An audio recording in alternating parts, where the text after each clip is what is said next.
Bonne nouvelle. Alors, Dieu voulant, le 13 septembre.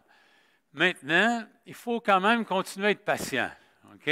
Vous avez compris là, que pour le premier culte, on va être une trentaine de personnes. Hein? On n'arrivera pas à 170 là, un matin. Là. Ça va prendre un certain temps, mais je trouve que c'est une bonne nouvelle ce matin.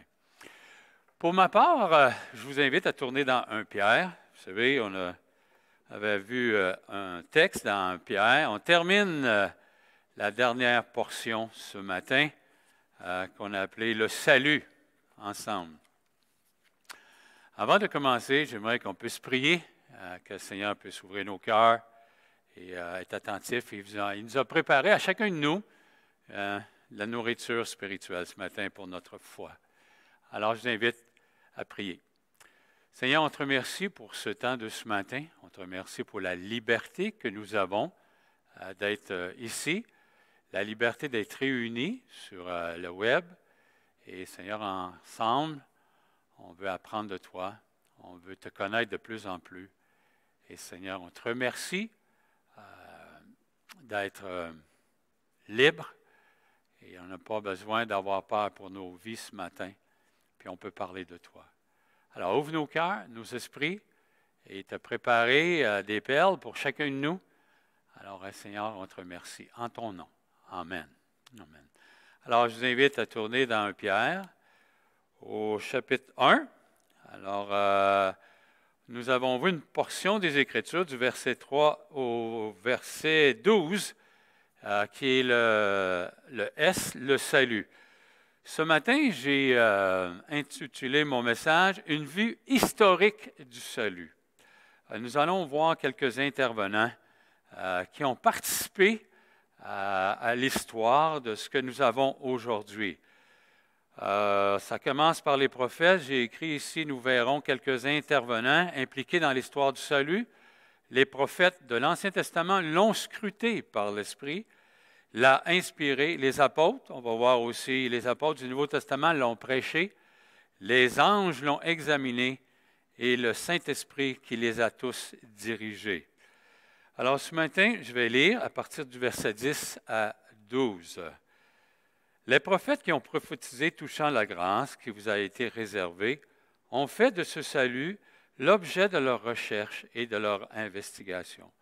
Voulant sonder l'époque et les circonstances marquées par l'Esprit de Christ qui étaient en eux et qui attestaient d'avance les souffrances de Christ et la gloire dont elles seraient suivies. Il leur fut révélé que ce n'était pas pour eux-mêmes, mais pour vous qu'ils étaient les dispensateurs de ces choses, que vous ont annoncé maintenant ceux qui vous ont prêché l'Évangile par le Saint-Esprit envoyé du ciel, et dans lesquels les anges désirent plonger leur regard. Le premier intervenant qu'on peut voir dans l'histoire du salut, puis il faut être conscient que c'est seulement une partie de l'histoire du salut. Parce que dans d'autres textes, exemple, dans le livre d'Éphésiens, chapitre 1, on voit que l'histoire du salut a commencé dans l'éternité. Ce matin, c'est juste une partie qu'on pourra voir. Nous voyons les prophètes l'ont scruté. Et c'est intéressant, qu'est-ce qu'un prophète? Je sais que peut-être que plusieurs d'entre vous savez, mais la définition générale, c'est celui que Dieu revêt de son autorité pour qu'il puisse communiquer sa volonté, ses instructions. Exemple, Moïse, c'en est un. La définition quand même primaire est celle-ci, c'est que Dieu utilisant la bouche d'un homme littéralement. Okay? J'ai l'exemple de Balak, le roi des Moabites, avait demandé à Balaam de maudire le peuple. Puis quand on lit l'histoire, il n'a jamais été capable de le maudire, il bénissait, okay? Parce qu'il était contrôlé par Dieu lui-même. Alors, c'est intéressant de voir que c'est quelqu'un qui parle au nom de Dieu. Puis les prophètes, peut-être vous auriez aimé peut-être ça être prophète, mais c'était très dangereux d'être prophète parce que si vous annonciez des choses qui n'arrivaient pas, ben, vous pouviez être puni de mort. C'était sérieux. Si vous voulez tourner avec moi, je vais juste vous montrer Deutéronome. Deutéronome, chapitre 18, si vous voulez juste venir voir. Chapitre 18, C'est intéressant de voir qu'est-ce que Dieu a dit concernant les prophètes. Alors, j'y arrive. 200 ans. Alors, c'est Deutéronome 18, 15. L'Éternel, ton Dieu, te suscitera au milieu de toi, d'entre tes frères, un prophète comme moi. Vous l'écouterez. Puis là, on a le verset 20. Il dit, « Mais le prophète qui aura l'audace de dire, en mon nom, une parole que je ne le lui aurai point commandé de dire, ou qui parlera au nom d'un autre Dieu, ce prophète-là sera puni de mort. » Alors, si on s'arrête un petit peu aujourd'hui, plusieurs se disent prophètes, là, si on mettrait ça en pratique, il y aurait plusieurs personnes qui mourraient parce qu'il se dit tellement de choses. Malheureusement, dans le milieu évangélique, des fois, on utilise, c'est dangereux. C'est plutôt j'ai écrit ici des gens, c'est des diseurs de bonne aventure. Mais ce n'est pas ça, être un prophète aujourd'hui. Le prophète d'aujourd'hui, l'apôtre Paul demande que le prophète se règle sur l'analogie de la foi, selon Romains 12, 7, et qu'il se soumette au jugement des frères. C'est important de réaliser ça. L'apôtre Jean établit des critères semblables dans 1 Jean 4, 1 à 3. Parce que ce qui est très intéressant, Jude nous écrit au verset 3 que combattre pour la foi qui a été transmise une fois pour toutes. C'est sûr que les prophètes du Nouveau Testament, il faut être conscient que le Nouveau Testament n'était pas écrit. Le Nouveau Testament a été terminé d'être écrit, rassemblé à peu près au 3e siècle. Alors, Dieu a utilisé les prophètes jusqu'à ce point-là pour pouvoir dire, puis qu'on peut écrire à ce moment-là. Alors, c'est très dans... Le problème, c'est que des fois, les gens que j'ai rencontrés, ils viennent te voir, puis Dieu m'a dit de te dire. Alors, c'est quand même... c'est pas évident tout ça, là. OK? Je me souviens, il y a quelqu'un qui avait été voir, je pense que je vous l'ai déjà dit, mais ça fait longtemps, quelqu'un se disait prophète, puis avait été voir quelqu'un qui désirait se marier. Puis cette personne-là, elle lui a dit, va voir cette femme-là, ou cette fille-là, plutôt, dans ce temps-là, puis je vais te dire, Dieu me dit, tu fais 7 fois le tour de cette femme-là, puis elle va dire oui. Imaginez, là, c'est quand même... c'est osé de parler comme ça, puis je pense qu'il aurait mérité la mort, comme le texte nous dit ce matin. Alors, qu'est-ce que ces gens-là, c'était quoi leur objet maintenant, leur objet de leur recherche? Le texte nous dit au verset 10, si vous revenez avec moi, « Les prophètes qui ont prophétisé touchant la grâce qui vous était réservée ont fait de ce salut l'objet de leur recherche et de leur investigation. » L'objet de leur recherche, c'est la grâce, un salut par grâce. Et ce qu'on peut voir déjà dans l'Ancien Testament, on pouvait déjà voir que ce salut était par grâce. Les prophètes s'efforçaient de comprendre la grâce de Dieu et ses bénédictions, son pardon, sa bonté, ses faveurs imméritées, ses bénédictions qu'il répand à profusion sur des pécheurs qui n'en étaient pas dignes. Déjà dans l'Ancien Testament, on peut voir que Dieu parlait de la grâce. J'ai utilisé ici ce matin, Isaïe 55 avait pour titre « Le salut est offert gratuitement pour tous ». C'est intéressant de voir ça, que c'est déjà introduit dans Isaïe 55, verset 7. « À notre Dieu qui ne se lasse pas de pardonner ». On a le chapitre 61, toujours d'Isaïe, « Le salut proclamé, une année de grâce ». J'aimerais que vous puissiez tourner avec moi maintenant dans Luc 4, parce que Jésus a utilisé ce texte. Alors, si vous voulez tourner avec moi dans Luc 4, 16, 19. Alors, Luc, au chapitre 4. Très intéressant de voir. Luc, j'y arrive. Luc 4. Alors, les versets 16, 19. C'est très intéressant. Alors, verset 16 de Luc 4, « Il se rendit à Nazareth où il avait été élevé. Selon sa coutume, il entra dans la synagogue le jour du sabbat. Il se leva pour faire la lecture. Et on lui remit le livre du prophète d'Isaïe. L'ayant déroulé, il trouva l'endroit où il était écrit. Et ça, c'est intéressant, très intéressant. Verset 18. L'Esprit du Seigneur est sur moi. Imaginez, là, il est dans la synagogue, là, les gens sont là, puis il utilise ce texte-là. Là. C'est quand même, vous pouvez vous imaginer l'attention hein, que les gens se sont arrêtés.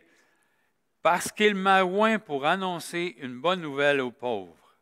Il m'a envoyé pour guérir ceux qui ont le cœur brisé, pour proclamer aux captifs la délivrance et aux aveugles le recouvrement de la vue, pour renvoyer libres les opprimés. Et c'est très intéressant, là, pour publier une année de grâce du Seigneur. Imaginez, hein, une année de grâce. Puis le texte, on pourrait continuer. Ce qui est très intéressant, le Seigneur Jésus s'est arrêté là, mais la colère de Dieu va durer seulement une journée. Alors, c'est sûr que cette colère-là va arriver un jour, mais la grâce, elle est là pour les gens. Je lisais ce matin avec Marie dans Marc au chapitre 5, le possédé. Imaginez, ce qui est très intéressant, c'était un possédé, et puis le démon s'appelait Légion.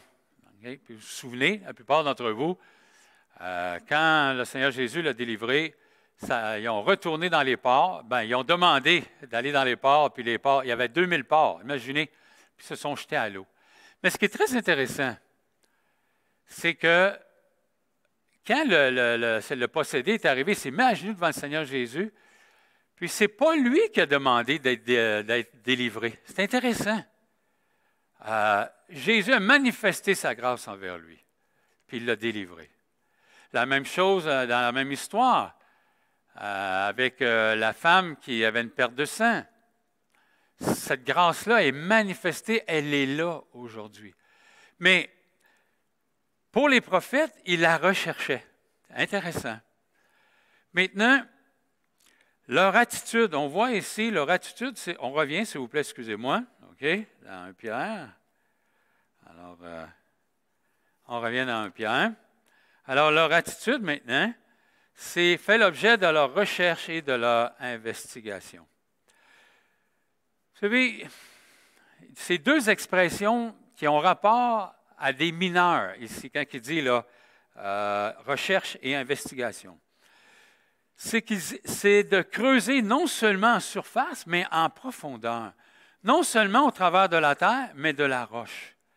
Rechercher signifie regarder avec une attention particulière et une investigation signifie investir, consacrer du temps. Alors, ces gens-là ont recherché dans les Écritures. On a un bel exemple dans Daniel. Si vous voulez tourner avec moi dans Daniel ce matin au chapitre 9, vous allez... on pense toujours que les prophètes, c'était par révélation. Oui, il y a eu une grande partie de cela. Mais ils ont utilisé aussi des livres. Ils ont utilisé déjà des écrits qui étaient là. Alors, dans Daniel, au chapitre 9, versets 1 et 2. Notre ami Daniel, la première année de Darius, fils d'Assyrus, de la race des Mèdes, lequel était devenu roi et royaume des Chaldéens. La première année de son règne, moi, Daniel, je vis par les livres. C'est intéressant, là, voyez-vous, là? Ce n'était pas nécessairement une révélation par l'Esprit, mais ici, je vis par les livres qu'il devait s'écouler 70 ans pour les ruines de Jérusalem, d'après le nombre des années dont l'Éternel avait parlé à Jérémie, le prophète. Alors, voyez-vous, même Daniel, il s'est référé, il a recherché certains éléments par les livres. Ça nous encourage nous-mêmes. Est-ce qu'on a cette attitude-là aujourd'hui, nous, avec les Écritures? Est-ce qu'on a un intérêt? Est-ce qu'on investit du temps? Est-ce qu'on veut creuser? Hier, on a eu de la visite à la maison à des chrétiens, puis on a parlé du retour de Jésus. Est-ce qu'on fouille dans les Écritures pour voir que quand Jésus va revenir, comment il va le faire? Est-ce qu'on a un intérêt? Est-ce qu'on veut investir dans cela? Alors, Ici, là, on a une belle image. Les hommes, la NASA veut explorer, veut découvrir l'univers, voulant sonder. OK? Au verset 11, on a ce même verset 11, voulant sonder les époques et les circonstances. Alors, on a l'image, c'est la même image de vouloir sonder l'univers, l'image de la découverte de l'espace. La NASA a envoyé des sondes dans l'univers. C'est de sonder. Puis il semblerait, je ne sais pas si vous avez suivi ça, mais il semblerait qu'il va y avoir un premier voyage sur Mars, imaginez, en 2030. Je ne sais pas s'ils vont réussir à faire ça, là, mais ils veulent envoyer des gars. Pour moi, ça va prendre pas mal de temps à partir de la Terre à aller à Mars. Je me dis, peut-être qu'ils vont arriver là-bas, puis la barbe, elle va être assez longue, là, parce que c'est des millions de kilomètres. Mais ils veulent sonder. Alors, on a un exemple aussi, lorsque les rois mages, ou les mages sont venus, hein, puis Hérode avait demandé à les leaders juifs de sonder les Écritures, où est-ce que le Messie devait naître. Alors, c'était déjà écrit dans les livres de Michée 5, verset 1. Alors, c'est important de réaliser cela. Alors, on a vu ensemble leur objet, on a vu leur attitude, qui est très, très intéressant. Et ça doit nous encourager, à vouloir étudier puis à lire. C'est très intéressant. Des fois, quand je rencontre des gens, je leur donne des petits devoirs, surtout quand ils viennent de se convertir, puis je leur donne des petits devoirs par des livres. Puis dans l'Apocalypse, je leur dis toujours, trouvez-moi le retour de Jésus. Trouvez-moi le chapitre. Là. La semaine prochaine, on va se voir. Alors, c'est intéressant. Je vous donne déjà la réponse. C'est dans le chapitre 19 que Jésus revient. Il porte le nom, la parole de Dieu. On voit qu'il vient sur la terre avec son armée. Alors, on a besoin de chercher et de réaliser. Aussi, je pose la question des fois aux gens, c'est où est-ce que Jésus va revenir sur la terre? Est-ce que vous avez la réponse? Bien, c'est déjà écrit dans l'Ancien Testament. Si vous voulez tourner avec moi dans Zacharie 14,4. Tournez avec moi dans Zacharie 14,4. Ce matin, je vous fais tourner dans plusieurs textes, mais je veux juste Zacharie, à ce moment-ci, chapitre 4. On va y arriver. Chapitre 4, pas chapitre 4, malheureusement, excusez-moi, c'est le chapitre 14, les versets 4. Si vous voulez bien. Intéressant, c'est déjà écrit. Alors, je vais juste commencer au verset 1. « Voici le jour de l'Éternel arrive, et tes dépouilles seront partagées au milieu de toi. Je rassemblerai toutes les nations pour qu'elles attaquent Jérusalem. La ville sera prise, les maisons seront pillées, et les femmes violées. La moitié de la ville ira en captivité. Mais le reste du peuple ne sera pas exterminé de la ville. » Excusez-moi. « L'Éternel paraîtra. Il combattra ces nations comme il combat au jour de la bataille. Ses pieds se poseront en ce jour sur la montagne des Oliviers qui est vis-à-vis de Jérusalem du côté de l'Orient. » Alors, voyez-vous, c'est intéressant. Ça nous encourage à sonder, à travailler, à l'étudier comme ces gens-là, les prophètes. Alors, on revient dans 1 Pierre. Ce qui est très intéressant, le prochain point, ou sous-point, je dirais, c'est les destinataires quand même de ce message. Le verset 12, regardez bien. « Il leur fut révélé que ce n'était pas pour eux-mêmes, mais pour vous. » Intéressant. Les destinataires, ce n'était pas pour eux, mais c'est pour vous. Lui, ici, Pierre, il parle de ceux qui sont étrangers, dispersés dans le pont, la Galatie, la Cappadoce, l'Asie et la Bithynie. C'est pour vous, cette grâce. Intéressant. Alors, revenons, on a vu au verset 1. Quelqu'un a déjà dit ceci. Quelqu'un a comparé les œuvres des hommes et la grâce de Dieu. Un homme écrit un poème, c'est vraiment génial. Un homme ou un artiste qui peint une toile, c'est de l'art. Maintenant, Dieu qui prend une vie désordonnée, pleine de péchés, et qui la lave dans le sang de l'agneau, et qui y met son esprit, qui devient son enfant, et qui en fait une bénédiction pour l'éternité, ça, c'est le salut. C'est plus que de l'or, c'est plus que d'être génial. Alors, souvenez-vous de votre propre salut ce matin. Pensez-y. Qui vous étiez auparavant? C'est sûr que moi, quand je pense à cela, j'étais le mouton noir de ma famille. Okay? On n'aurait pas misé beaucoup sur moi-même. Okay? Je n'étais pas le bon cheval à miser, à courir. J'aurais jamais pensé de faire ce que je fais aujourd'hui. Quand je recule, il y a au-dessus de 40 ans, quand Jésus est venu vers moi, quand je me suis converti, quand j'ai fait ma prière de repentance, moi, je me suis converti dans un char, okay? Dans un auto. Quand je suis rentré dans cette auto-là, j'étais Noël. Quand je suis sorti, j'étais un nouveau Noël. Ça a toute la différence. Cette grâce était pour moi et pour vous, qui dit ici l'auteur de Pierre. Et cette grâce a pu travailler dans nos vies, travailler dans la vie du croyant. Même l'apôtre Paul dit, « J'en ai fait plus que les autres à cause de la grâce de Dieu dans ma vie. » Alors, la grâce de Dieu, c'est une puissance. Alors, de voir, juste au niveau des études, juste pour vous dire qu'est-ce que Dieu a fait dans ma vie, moi, je suis un décrocheur. J'ai abandonné les études. Je trouvais ça assez plate, l'école. J'aimais mieux aller jouer au pool le vendredi après-midi. Dans ce temps-là, c'était les brasseries. Puis j'avais 16 ans, puis j'avais la même grandeur que j'ai aujourd'hui. Alors, c'est ça que je faisais. J'aimais pas ça, l'école. Mais Dieu, dans sa grâce, j'ai réussi. C'est incroyable. J'ai réussi à faire une maîtrise en théologie. Imaginez. C'est le salut. C'est ça, la grâce de Dieu. Je dois vous avouer que j'ai pleuré souvent.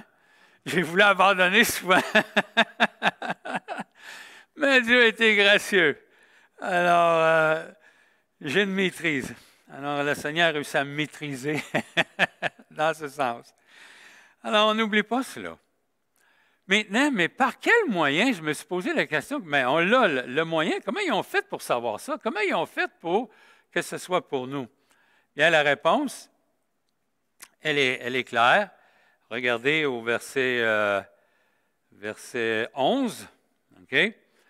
Les circonstances marquées par l'Esprit de Christ qui était en eux. C'est par l'Esprit de Christ qu'ils ont pu comprendre ces choses-là. Sans l'Esprit de Christ, on ne peut pas comprendre non plus nous-mêmes.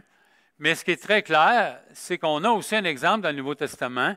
Sur le chemin d'Emmaüs, les disciples d'Emmaüs, il avait beau de lire, puis Jésus les a rencontrés. Pour qu'ils puissent comprendre, Jésus est obligé de leur ouvrir l'esprit.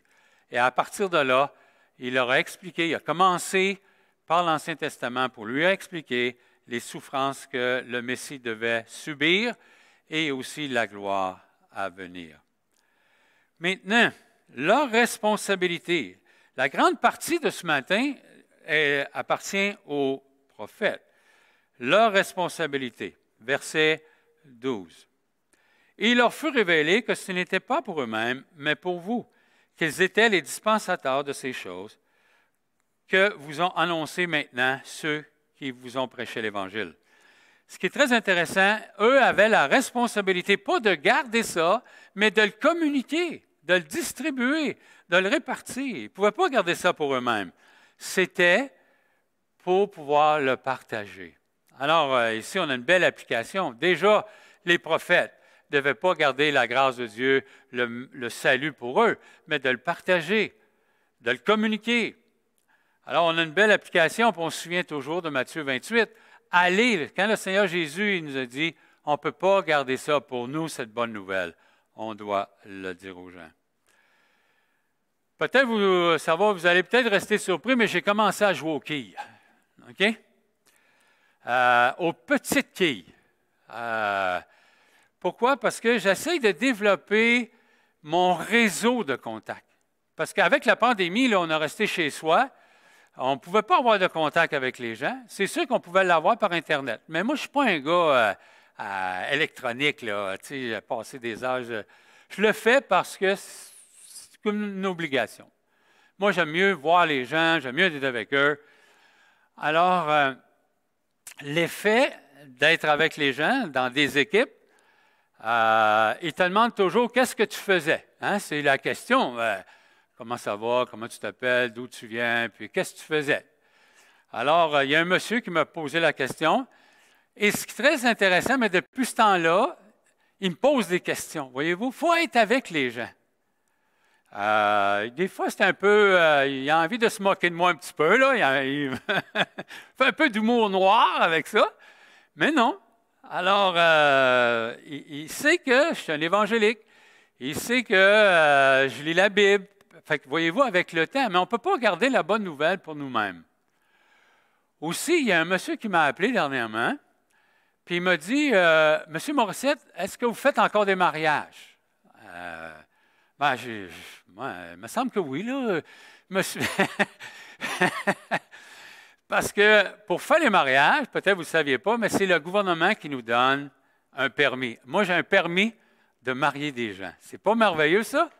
Hein? Alors, ça, c'est une chose que je n'aurais jamais pensé, marier des gens. OK? Alors, j'ai accepté, pourquoi? Puis c'est des inconvertis, c'est 2 inconvertis qui m'ont demandé de les marier. Alors, quand je les ai rencontrés, j'ai déjà montré mes couleurs et ça va me donner l'occasion de partager l'Évangile. J'ai dit que j'étais pour faire un petit message. Fait que je vais parler de Jésus. Alors, voyez-vous, tout ce que Jésus nous a donné, tout ce que notre Père Céleste nous donne, on ne peut pas garder ça pour soi, il faut le communiquer. Alors, prions pour que Dieu nous donne des occasions. Alors, je ne sais pas comment ça va finir, mais c'est un petit mariage, très petit. On va être 5. Alors, ce ne sera pas un gros stress, là. On va être 5 à ce moment-là. Par la suite, maintenant, un deuxième intervenant, comme on a pu voir au verset 12, maintenant, ceux qui vous ont prêché l'Évangile, par le Saint-Esprit envoyé du ciel. Alors, plusieurs spécialistes entendent que ça avait rapport avec les apôtres. Il est clair que les apôtres étaient encore vivants, la plupart d'entre eux, alors qu'ils prêchaient l'Évangile. On sait aussi que les apôtres se sont divisés le monde du temps. Certains ont parti dans d'autres pays, d'autres ont resté à Israël, mais c'est toujours le même moyen qui était par le Saint-Esprit. Alors, le premier message qui a eu lieu, c'était l'apôtre Pierre dans Actes 2, 14 à 41.